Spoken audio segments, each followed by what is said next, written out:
الحمد لله رب العالمين والصلاة والسلام على رسوله الكريم أما بعد أعوذ بالله من الشيطان الرجيم بسم الله الرحمن الرحيم وصل لربك وانحر وقال النبي صلى الله عليه وسلم إن لكل قوم عيدا وهذا عيدنا صفحے آگے بھی پر کر لیں، پیچھے سے آنے والوں کو بھی جگہ مل جائے اور اگلی صفوں کا جو اجر ہے وہ بھی آپ کو معلوم ہے۔ اللہ تبارک و تعالیٰ نے اپنے دنوں میں مختلف دنوں کو فضیلتیں عطا فرمائیں اور مقام عطا فرمایا۔ رہی بات جمعۃ الوداع جو ہمارے یہاں رائج ہے، شروعات اسی سے کرتے ہیں۔ جو الفاظ ہمارے یہاں استعمال کیے جاتے ہیں کہ الوداع ہے، الوداعی جمعہ ہے، شریعت میں الوداعی جمعہ کی کوئی بھی حیثیت نہیں۔ آپ اللہ کے رسول صلی اللہ علیہ وسلم کی زندگی اٹھا کے دیکھ لیں، صحابہ کی دیکھ لیں، تابعین کی دیکھ لیں، اولیاء میں عبد القادر جیلانی، معین الدین چشتی، نظام الدین اولیاء، بختیار کاکی، بایزید بستامی، جنید بغدادی، شاہ ولی اللہ، شاہ عبدالعزیز، شاہ احمد سرہندی، فضل الرحمن گنج مراد آبادی، امام غزالی، تمام اولیاء اللہ رحمۃ اللہ علیہ مجمعین، ان سب کی زندگی میں الوداعی جمعے کی کوئی حیثیت نہیں ہے۔ الوداعی جمعہ یہ ہم نے اور آپ نے ایک ایجاد کیا ہے، اور بعض وہ لوگ جو حقیقت میں علم نہیں رکھتے ہیں، اور عام آدمی یہ سوچتا ہے کہ جس نے بھی قرآن ناظرہ پڑھ لیا، داڑھی ٹوپی رکھ لی، وہ مولانا یا مفتی ہو گیا۔ عام آدمی کی نظر میں ایک حافظ صاحب بھی برابر ہے، اور عام آدمی کی نظر میں ایک مفتی صاحب، عالم صاحب بھی برابر ہے۔ دنیاوی لائن سے وہ ڈگری تلاش کرتا ہے، MBBS MD میں فرق کرتا ہے، BOMS میں فرق کرتا ہے، لیکن دینی لائن سے وہ سوچتا ہے سب برابر ہیں، سب کی بات بڑھیا ہے۔ اس لائن میں وہ تحقیق نہیں کرتا کہ کس نے کتنا پڑھا ہے اور کتنی محنت کری ہے، اس کس سے پوچھنا چاہیے۔ لہذا الوداعی جمعہ کی شریعت میں کوئی بھی حیثیت نہیں جو اس کو اہمیت دے کے منایا جائے۔ یہ جمعہ عام جمعوں کی طرح، تمام جمعوں کی طرح ایک جمعہ ہے۔ وہ بات الگ ہے، انسان کو افسوس ہونا چاہیے کہ رمضان ہم سے جا رہا ہے۔ اور رہی بات الوداع جمعہ کی، یہ جمعہ الوداعی جمعہ جس کو ہم کہتے ہیں، یہ جمعہ پھر اگلے سال آئے گا۔ یہ الوداع نہیں ہوا ہے، الوداع اس سے کہتے ہیں جو جدا ہو گیا۔ الوداع نہیں ہوا ہے اور وداع نہیں ہوا ہے، بلکہ یہ پھر آئے گا۔ ہمارا نیک یقین اور گویا کہ ممکن نہیں ہے کہ ممکن ہے کہ نہیں ہے اللہ کی جانب سے کہ ہم دوبارہ اس جمعے کے لیے آئیں گے یا نہیں آئیں گے، یہ ہمیں نہیں معلوم۔ یہ جمعہ قیامت تک آتا رہے گا، قیامت تک رمضان آئے گا، قیامت تک یہ جمعے لوٹ کے آتے ہیں۔ ایک بات۔ دوسری بات، بندہ رمضان کے روزے رکھتا ہے، روزے رکھنے کے بعد بعض ایسے بھی ہیں جن کو دیکھا گیا کہ تراویح چھوڑ دی، روزے چھوڑ دیے۔ تو عید ہے کس کے لیے؟ سب سے پہلی بات، عید کس شخص کے لیے ہے؟ کیا عید اس شخص کے لیے ہے جو مہینے بھر اس رمضان کے اندر کبھی روزے رکھے نہیں رکھے، خطاؤں میں ملوث رہا، گناہوں میں ملوث رہا، غیبتوں میں ملوث رہا، ناجائز کام کرنے میں، ناجائز کھانے میں ملوث رہا؟ اگر عید اس کی ہے تو یعنی عید صرف نئے کپڑے پہننے کا نام ہے، یعنی عید صرف عیدگاہ جانے کا نام ہے، یعنی عید خوشیاں منانے کا، ہنسی تفریح اور ٹھٹے لگانے کا نام ہے۔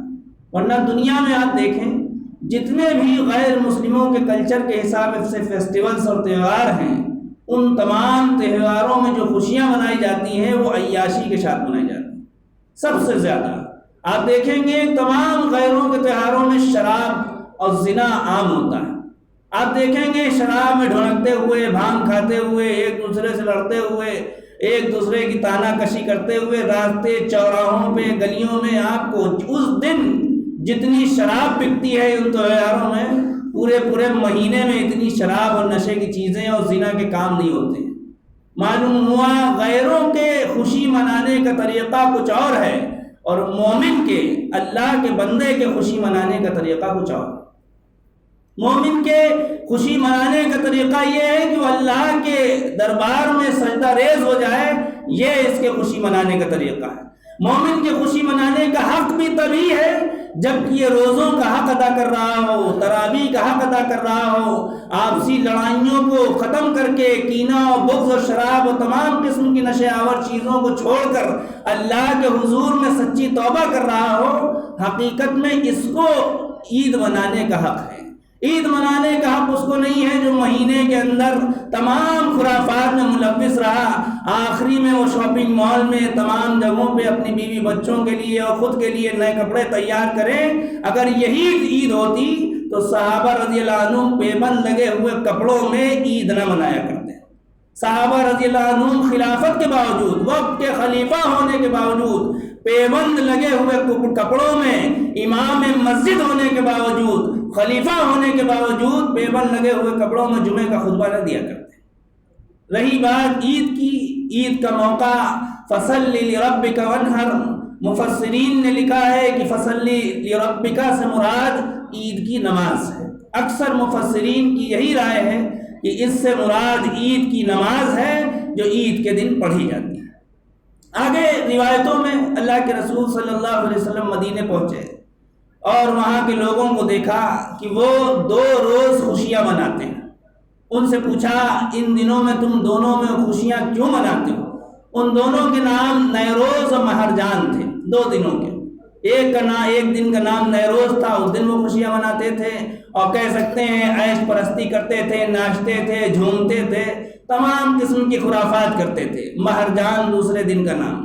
آپ نے فرمایا ما ہذان الیومان، یہ دن کون سے ہیں؟ یہ دونوں دن کیا کرتے ہو تم لوگ؟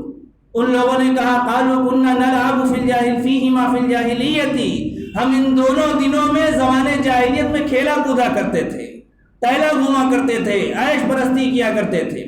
آپ نے فرمایا قال ان اللہ عز وجل قد ابدلکم بہما خیرا منہما، اللہ نے ان دونوں دنوں سے بہترین 2 دن تمہیں اللہ تعالیٰ نے بدل کے عطا فرمائے، یوم الاضحیٰ و یوم الفطر، ایک عید الاضحیٰ کا دن اور دوسرا عید الفطر کا دن، یہ دونوں دن اللہ نے تم کو بہترین اعتبار سے تمہیں عطا فرمائے۔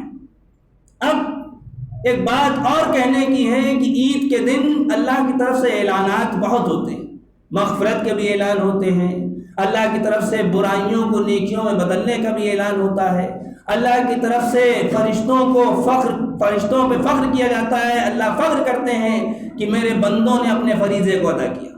تو کیا اللہ ان بندوں پہ بھی فخر کریں گے جو روزہ چھوڑ کے، صاف لفظوں میں کہہ کے کہتا چلوں کہ وہ روزی، وہ رزق جو کما رہا ہے، وہ رزق، وہ دکان و کاریگری جس کی وجہ سے وہ روزہ چھوڑ رہا ہے، اگرچہ وہ رزق حلال ہو، اس کی محنت کا ذریعہ ہو، لیکن وہ وبال اور اللہ کی طرف سے مصیبتیں لے کر آئے گا، خیر لے کر نہیں آ سکتا۔ دنیاوی فتویٰ پوچھیں گے تو فتوے میں مفتی یہی کہیں گے کہ ہاں بھائی آپ کی محنت کا کام ہے، محنت کی وجہ سے آپ نے یہ کمایا ہے، ٹھیک ہے روزہ چھوڑ کے کمایا ہے، لیکن اگر اخروی اعتبار سے پوچھا جائے تو وہ لعنت کا سبب ہوں گے، وہ اللہ کی طرف سے گویا کی تمام مصیبتوں اور تمام آزمائشوں کو لانے کا سبب ہوں گے۔ اس لیے وہ روزی، وہ رزق جو آپ کو، ہم سب اسی تھالی کے، ایک ہی تھالی کے چٹے بٹے ہیں، کوئی کم گنہگار، کوئی زیادہ گنہگار، اللہ اس کے بارے میں بہتر جانتا ہے۔ اللہ کی طرف سے گویا ہم کہنے کا مطلب یہ ہے کہ اگر اس کو وہ رزق، اس کو وہ دکان، اس کو وہ کاریگری، اس کو وہ کاروبار، اس کو وہ جاب سسٹم اور شیڈیول، اس کو تمام اکنامی سسٹم اگر اس کو روزہ رکھنے سے روک رہے ہوں تو اس کے لیے لازم ہے کہ وہ ان شیڈیول کو چھوڑ دیں، اس مہینے کو چھوڑ دیں، اس مہینے کو وہ روزہ میں گزارے۔ اگر وہ اس کے ساتھ روزے رکھ سکتا ہے تو اچھی بات ہے، کام بھی کرے، اور سینکڑوں ہیں، آپ دیکھیں گے، نظر اٹھا کے دیکھیں، سینکڑوں دھوپ میں رکشہ چلانے والے بھی آپ کو روزے دار ملیں گے، زبان سے نہ کہتے ہوں، لیکن آپ آخری وقت میں اذان کے ٹائم وقت دیکھیں گے کہ افطار کرتے ہوئے آپ کو ملیں گے۔ بہت سے آٹو رکشہ چلاتے ہوئے خود میرا مشاہدہ ہے کہ مغرب کے وقت وہ پوچھتے ہوئے آئے کہ کوئی مسجد ہو تو بتا دیجئے میں افطار کروں۔ پورے دن وہ جھلس رہا ہے، آٹو رکشہ چلا رہا ہے، رکشہ چلا رہا ہے، اس سے زیادہ کہ ہم نے محنت کی، لیکن وہ روزے کی اہمیت جان رہا ہے کہ یہ فرض ہم سے چھوٹ گیا تو ہم عید الفطر منانے کے حقدار نہیں۔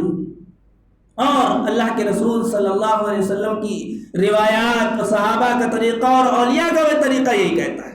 آپ عید کے دن جب عیدگاہ میں جاتے ہیں، وہ خطبے میں خطیب کیا کہتا ہے؟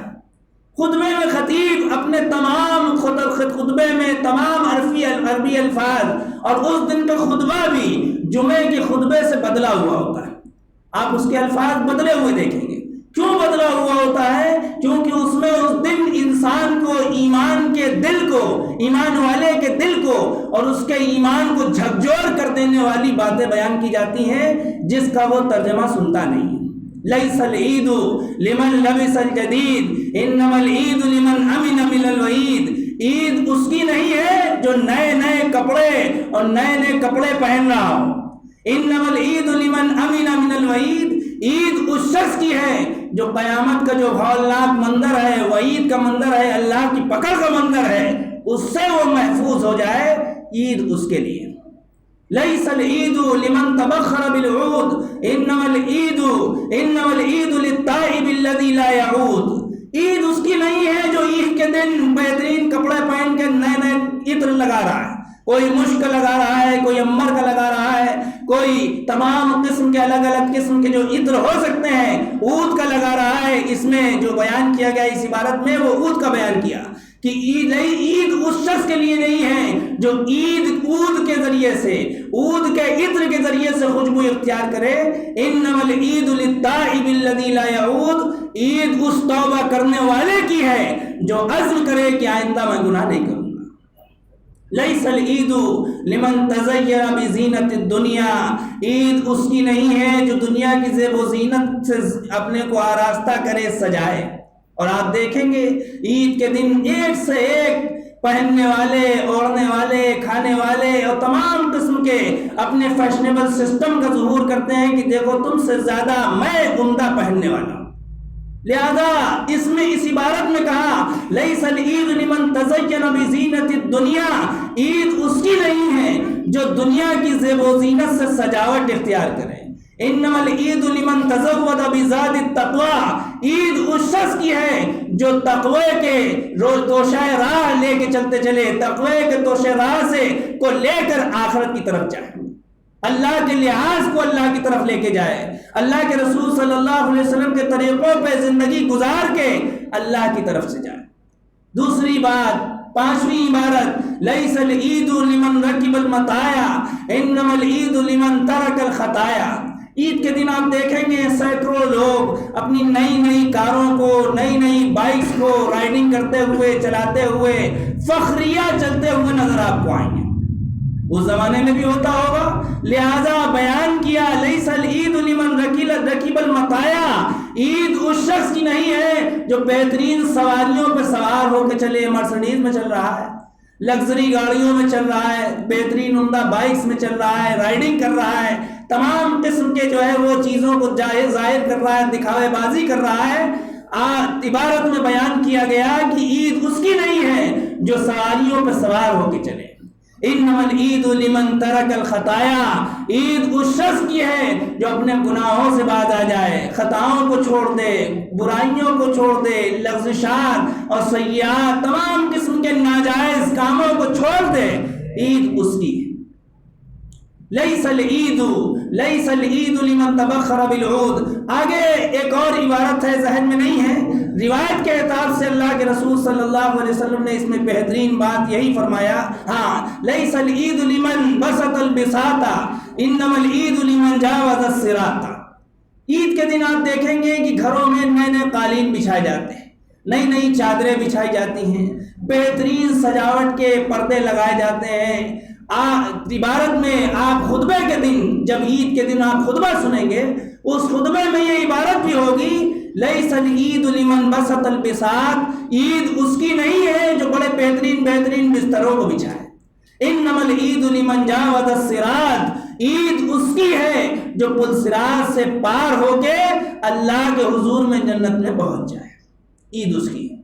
اب آپ دیکھیں اللہ کی طرف سے لیلۃ الجائزہ، چاند رات کے دن، جس دن ہم غفلت میں گزارتے ہیں، رات بھر مارکیٹ کو زینت ہم بنے رہتے ہیں، ٹہلتے ہیں، گھومتے ہیں، اس کو آسمانوں میں اس کا نام لیلۃ الجائزہ ہے، انعام کی رات ہے۔ کیوں؟ اس لیے کہ بندہ جس نے پورے مہینے اللہ کی مزدوری کو انجام دیا ہے، روزے رکھ کے، گناہوں سے بچ کے، اپنے آپ کو تمام لغزشات سے بچا کے، تراویح، روزوں، تمام قسموں کو انجام دیا، اللہ کے حکموں کو انجام دیا، اگلے دن یہ اللہ کے حضور میں جب عیدگاہ میں حاضر ہونے والا ہوتا ہے، اس کو انعام ملنے والا ہوتا ہے۔ اسی لیے اس کو لیلۃ الجائزہ، انعام والی رات کہا گیا۔ صبح جب عید کی ہوتی ہے تو تمام فرشتے گلیوں میں، چوراہوں میں کھڑے ہو جاتے ہیں، وہ آواز لگاتے ہیں، اور سننے والی مخلوق جو فرشتوں کی آواز سنتی ہے، امت محمدیہ کے علاوہ تمام لوگ ان کی آواز سنتے ہیں، اور وہ کیا آواز دیتے ہیں؟ وہ یہ آواز دیتے ہیں، اے امت محمدیہ، چلو اس کریم آقا کے دربار میں جو بڑا بخشنے والا ہے۔ بندہ نکل کے جاتا ہے، عید کے دن بندہ عیدگاہ کی جانب جاتا ہے، اللہ کی طرف سے اعلان ہوتا ہے، یا ملائکتی، اے میرے فرشتوں۔ اللہ پہلے فخر فرماتے ہیں اپنے فرشتوں سے، دیکھو دیکھو میرے پیارے بندے، میرے مبارک بندے، میرے اچھے بندے یہ عیدگاہ کی طرف آئے ہیں۔ پھر اللہ تعالیٰ اپنے فرشتوں سے مخاطب ہوتا ہے، اے میرے فرشتوں، میرے بندوں نے، میری بندیوں نے اپنے فریضے کو، جو اس کی ذمہ داری تھی، روزے کی، تراویح کی، نماز کی، اللہ کے حکموں کی، گناہوں سے توبہ کی، اللہ کے حضور میں گڑگڑانے اور معافی مانگنے کی، یہ گویا تشریح ہے آگے، ان تمام ذمہ داریوں فریضے کو میرے بندے اور بندیوں نے ادا کر دیا۔ کیا بدلہ ہے اس مزدور کا؟ ما جزاء الاجیری الذی یوفی عملہ، اس مزدور کا بدلہ کیا ہے جو اپنے کام کو پورا انجام دے دے۔ فرشتے کہتے ہیں اس مزدور کا بدلہ جو اپنی مزدوری کو پورا انجام دے، اس کا یہی بدلہ ہے کہ وہ اس کی مزدوری بھی پوری دے دی۔ اللہ کی طرف سے اعلان ہوتا ہے، بہترین اعلان دیکھیں، میری عزت کی قسم، میرے جلال کی قسم، میری بخشش کی قسم، میری بلندی مرتبے کی قسم، میری علو شان کی قسم، قد غفرت لکم، اے میرے بندوں، ہم نے تم کو معاف کر دیا، وبدلت سیئاتکم بالحسنات، اور میں نے تمہاری سیئات کو حسنات سے، تمہاری برائیوں کو نیکیوں سے بدل دیا۔ اب تم جاؤ مغفورن، اب تم بخشے بخشائے اس علاقے سے، اس عیدگاہ سے تم لوٹ جاؤ۔ دوسری روایت میں ہے، اللہ فرماتے ہیں، اے میرے بندوں، تم نے میرے فریضے کو ادا کر دیا، میری عزت کی قسم، میرے جلال کی قسم، میرے بخشش کی قسم، میرے بلندی مرتبے کی قسم، میرے علو شان کی قسم، میں نے تم کو بخش دیا ہے، میں تم کو کافروں کے سامنے ذلیل نہیں کروں گا، کافروں کے سامنے تم کو ذلیل نہیں کروں گا۔ اور آگے فرمایا، اسی میں روایت میں فرمایا کہ روزے تراویح کو تم نے انجام دے دیا، تم مجھ سے مانگ رہے ہو، میں تمہاری تمام دعاؤں کو قبول کروں گا، ہاں آخرت کی ہوگی تو آخرت کو فوراً عطا کر دوں گا، دنیا کے معاملے میں ہوگی تو تمہاری مصلحت اور بھلائی کی طرف دیکھوں گا کہ اگر وہ دعا تمہارے لیے بہتر ہوگی دنیا کے لحاظ سے تو تم کو عطا کروں گا۔ اب اس میں ایک لفظ آیا ہے کہ تم کو میں رسوا نہیں کروں گا۔ اس زمانے میں مسلمان رسوا ہونے کا مطلب اسلام کا رسوا ہونا نہیں ہے۔ اسلام بلند تھا اور فتح اسلام کا مقدر ہے، اور اسلام و فوبیا رکھنے والے، اسلام سے نفرت کرنے والے، میڈیا ہو، تمام حکومتیں ہوں، چاہے جتنا وہ اسلام پہ انگلیاں اٹھا لے، اسلام بلند و بالا تھا اور قیامت کے آخری دن تک وہ بلند و بالا رہے گا۔ رسوا مسلمان کیوں ہو رہا ہے؟ وہ اپنی حرکتوں سے۔ اس پھول باغ کے چوراہے پہ برقع پہنے ہوئی عورتیں سر عام روزے کی زمانے میں، رمضان کے زمانے میں لسیاں پی رہی ہیں۔ اس چوراہوں میں کھلے عام سر عام لوگ ناشتے، فجر کی نماز کے بعد چائے کے ہوٹلوں پہ لوگ چائے پیتے نظر آ رہے ہیں۔ مسلم علاقے کی بات کر رہے ہیں۔ اس علاقے میں ہٹے کٹے نوجوان، بڑھیا ہاتھ پیر پرسنالٹی ہے، صحت ہے، وہ اس وقت میں 9 بجے صبح 10 بجے صبح وہ بریانی کے اڈوں پہ بریانی کھاتے نظر آ رہے ہیں۔ تو اللہ کی طرف سے رسوائی کے فیصلے نہیں اتریں گے تو کیا بھلائی کے فیصلے اتریں گے، رحمت کے فیصلے اتریں گے؟ اللہ کی طرف سے لازم ہے کہ لعنت کے فرشتے اتریں، لعنت کے فیصلے اتریں، اور حکومت فرعون کی حکومت سے 10 لاکھ گنا طاقتور حکومت آ جائے، اللہ کا ایک ولی جو اللہ کی فرمانبرداری پہ آ رہا ہو، اس کا مقابلہ وہ تمام حکومتیں مل کے نہیں کر سکتی۔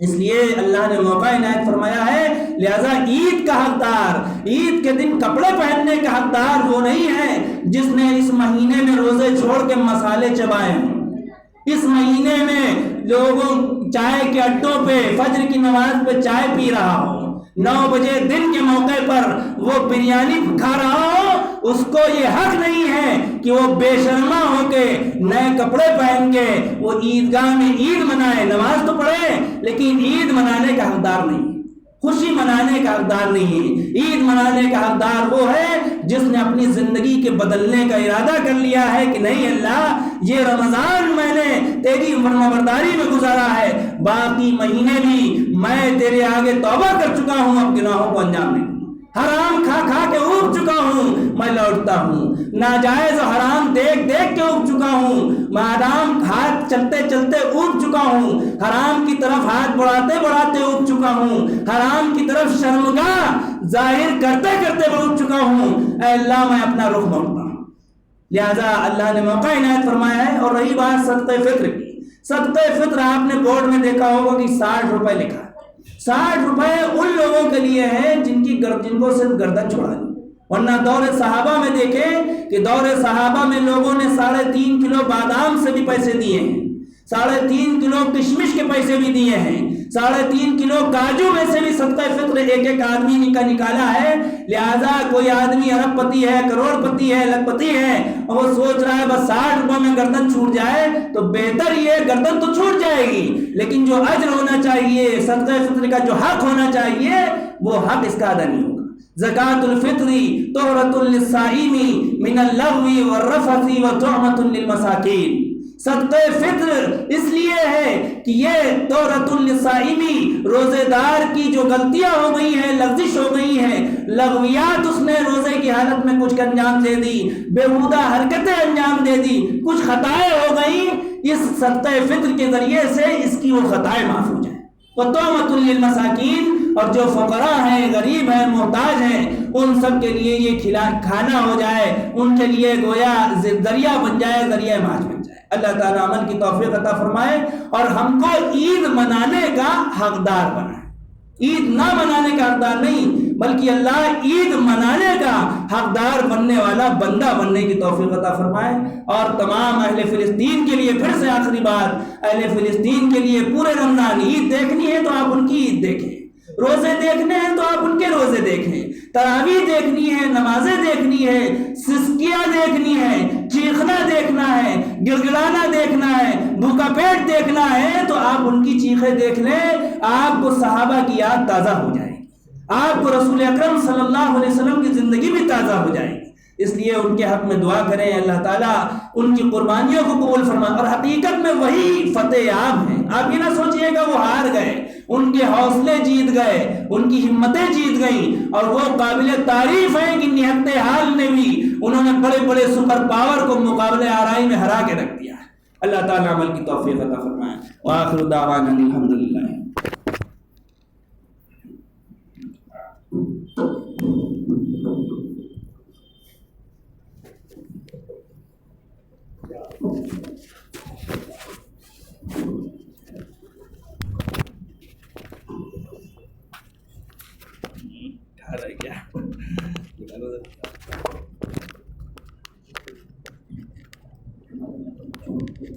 ٹھیک ہے،